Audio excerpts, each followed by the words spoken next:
Neemias 1, do 3 ao 11.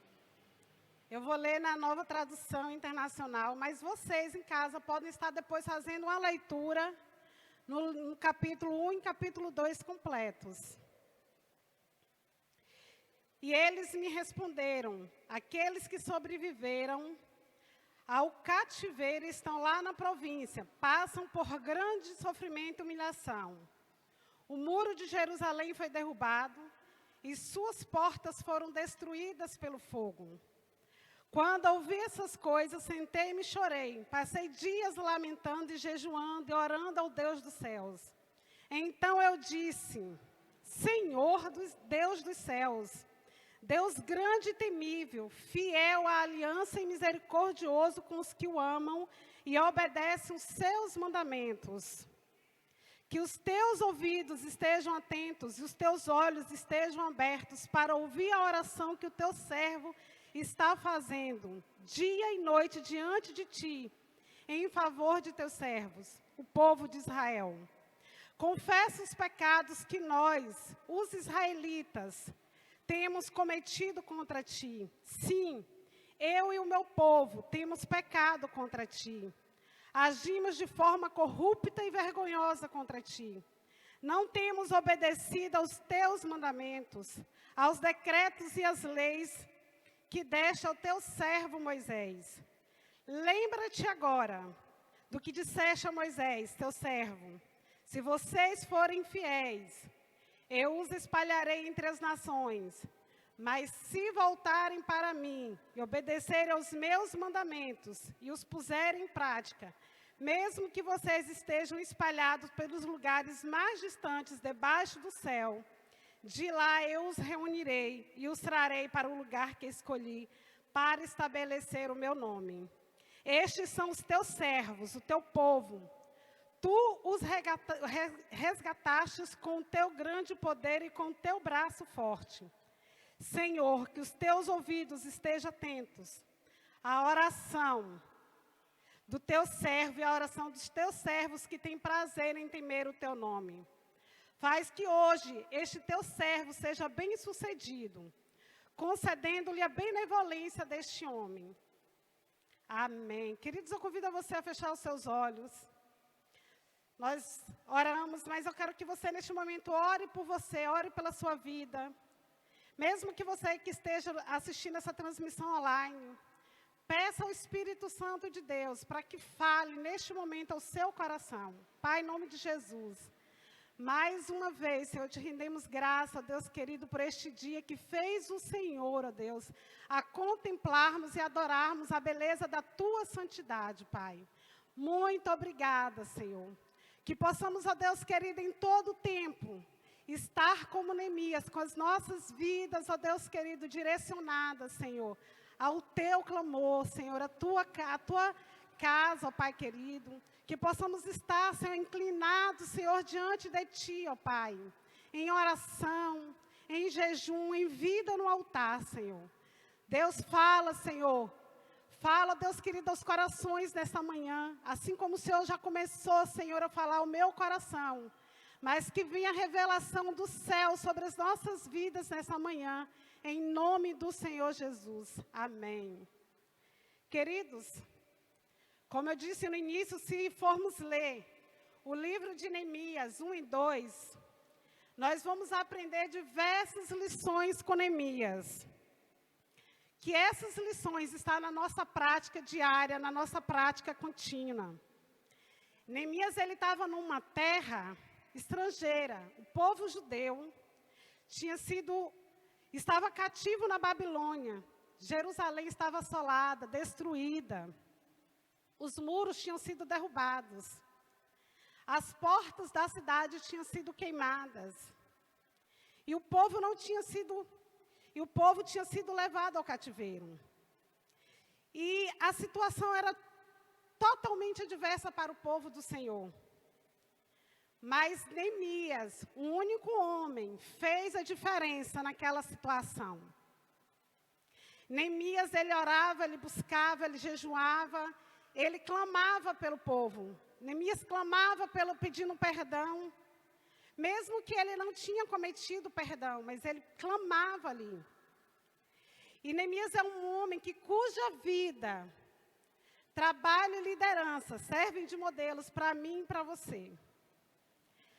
Por que para mim e para você? Para aqueles que desejam, com sinceridade, se comprometerem em comunhão, em servir a Deus. Queridos, Neemias, vamos fazer o título da mensagem, os segredos do sucesso de Neemias. O primeiro segredo do sucesso de Neemias foi reflexão. Quando Neemias, ele ali, recebe a notícia da destruição, aonde os seus pais estavam enterrados, aonde o seu povo estava ali em cativeiro. É natural nosso, é natural do homem, no momento que nós recebemos uma notícia ruim, de chorarmos, de lamentarmos, nesse momento, assentar e ficar quieto. É normal que esse sentimento de tristeza, de angústia, de dor, de sofrimento, pare sobre a gente. Isso é natural. O que nós não podemos fazer é se aprofundar nesta dor. Neemias, ele já vinha um tempo orando, ele já vinha um tempo clamando. E naquele momento em que ele recebe a notícia pelo seu irmão ali, ele senta, ele chora, ele se lamenta. E é até terapêutico, viu, amados? Chorar, derramar todas as lágrimas, vai aliviando todas as tensões que há dentro de nós. Mas só que Neemias, nesse momento que ele ficava ali, ele procurou consultar. Que é o segundo segredo do sucesso de Neemias. Ele foi consultar a quem? Primeiro ele consultou a Deus.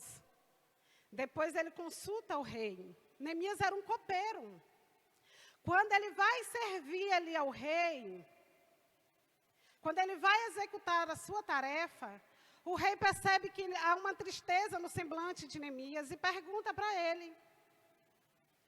E aí ele começa a falar que aonde os pais deles estão enterrados, foram destruídos. E aí ele começa a relatar para o rei a situação. E ele pede ao rei a permissão de ir reconstruir os muros. Olha que Neemias era apenas um copeiro. Mas porque primeiro ele consultou o Senhor da tarefa. Ele ouviu no seu coração o chamado que Deus tinha para ele, para só depois ele executar a missão. E o terceiro sucesso é identificação. Identificar-se com situações e com o seu povo. Neemias, ele ali fez essa confissão, que nós acabamos de ler, no versículo 6, já a parte B e o 7. Ele fez essa confissão de pecado sendo solidário com o seu povo. Ele não se deixou dominar pela tristeza, ele não permitiu que o desespero tomasse conta dele e do seu coração. Ele reagiu com sabedoria. Ele foi ali resolver aquela crise que pairava naquele momento, mas ele não estava sem direção. Neemias não esperou Deus falar com ele ao coração dele naquele momento. Ele já vinha uns 4 meses orando, se consagrando. Então Neemias, ele vai ali, e ele faz ali. Ele também estava ali numa terra estrangeira, e ele era escravo do rei Artaxerxes, quase não sai. E em nenhum momento ele deixou-se dominar pelaquela situação. Por mais que ele ele estava se compadecendo da situação ali, sendo solidário, ele fez com que aquela situação fosse ali transformada. Então, o único homem transformou aquela situação. O quarto ponto do sucesso de Neemias foi o planejamento.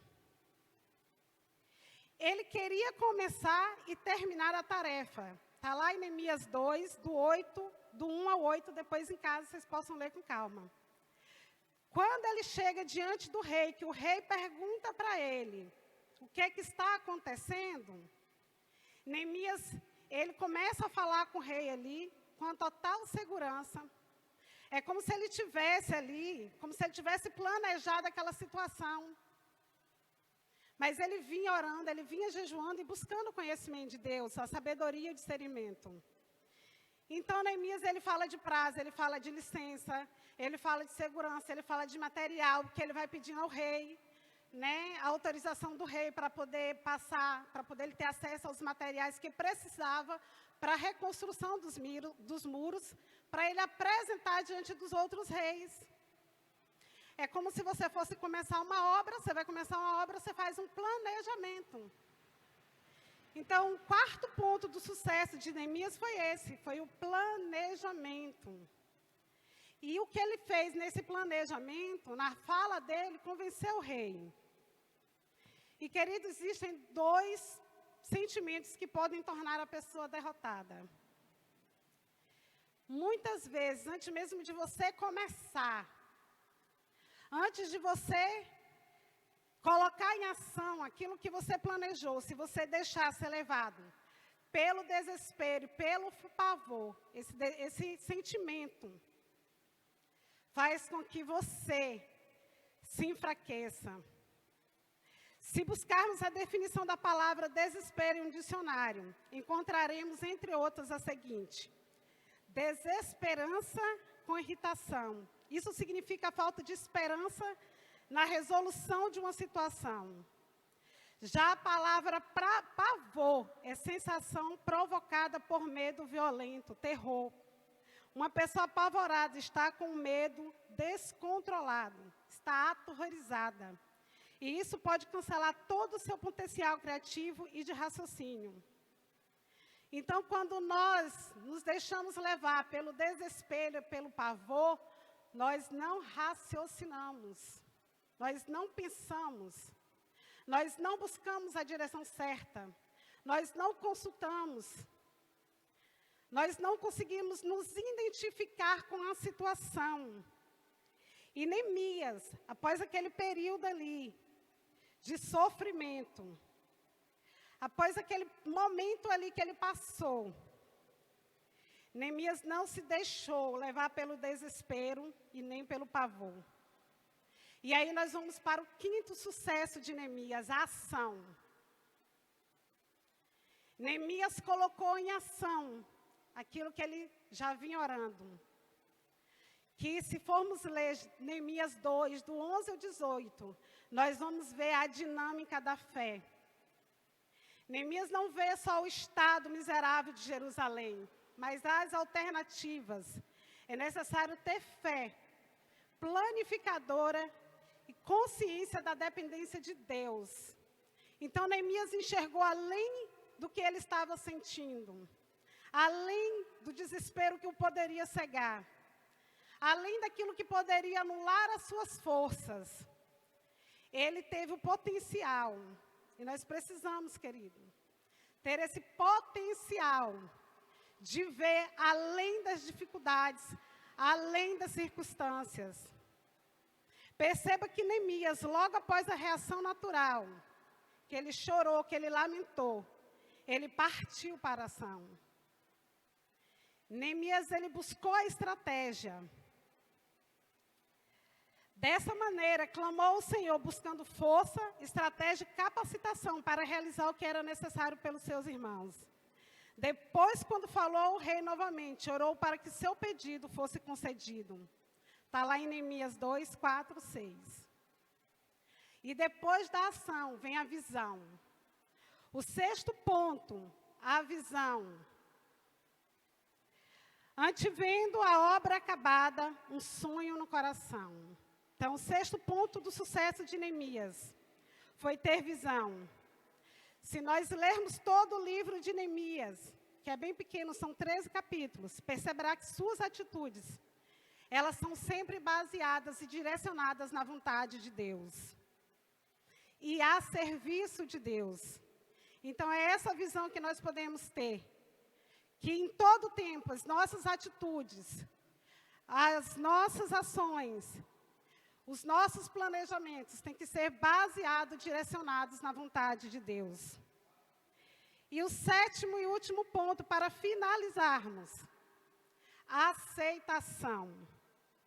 Aceitar ser a resposta da própria oração. É o que nós lemos em Neemias 11, 1:11.